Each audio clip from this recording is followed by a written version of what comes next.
Boa noite, Saião. Por que Deus não fala conosco diretamente, como falou com Moisés, por exemplo? Isso me gera uma crise, pois parece que ele não se importa comigo. Meu sonho é falar com ele diretamente e parece impossível. Igor, é o seguinte: quando a gente lê a Bíblia, a impressão que a gente tem é que Deus está falando com todo mundo toda hora. E, na verdade, não é assim.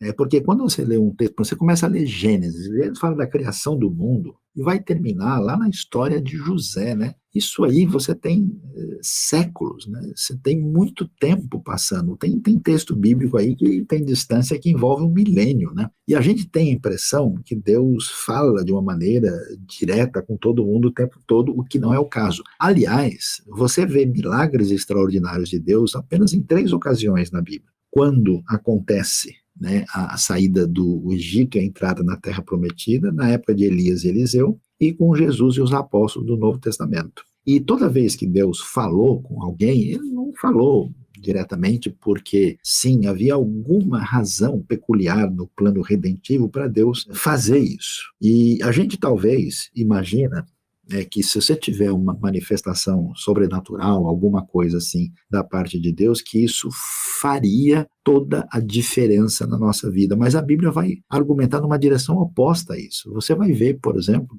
pessoas que tiveram situações extraordinárias, especiais, de Deus falando ou de um anjo aparecendo, e quando eles tiveram isso, eles ficaram cheios de dúvidas, porque aí tem um negócio curioso, né, que a gente talvez não perceba. O que direciona o nosso coração para uma ação divina é a nossa intenção consciente ou inconsciente. Então, eu tive um caso interessante na minha vida que a gente orou para uma pessoa que estava muito mal, e essa pessoa recebeu uma cura impressionante. Ela tinha um tumor cancerígeno terrível e ela se sentiu mal na oração. Ela chegou em casa e expeliu o tumor para fora. Deu pouco tempo, a pessoa disse que não queria nada saber de Deus, nem de igreja, nem de coisa nenhuma. E eu vi pessoas passando por um sofrimento muito grande, sem qualquer perspectiva, e mostrando uma fé muito extraordinária. Até na Bíblia você vê isso, né? Coisas dessa maneira. Então, eu não sei, né, se Deus fizer uma coisa diferente conosco, se isso vai produzir o efeito adequado. Segundo a Bíblia, a fé vem por ouvir e ouvir a palavra de Deus. Eu também gostaria, eu acharia legal. Quando eu tinha 12 para 13 anos de idade, eu falei assim: parece aqui, me dá bom dia que eu vou achar interessante. Mas nem sempre é o caso, né? Eu passei por um milagre extraordinário, vocês sabem, né? Eu tive um AVC agora, realmente,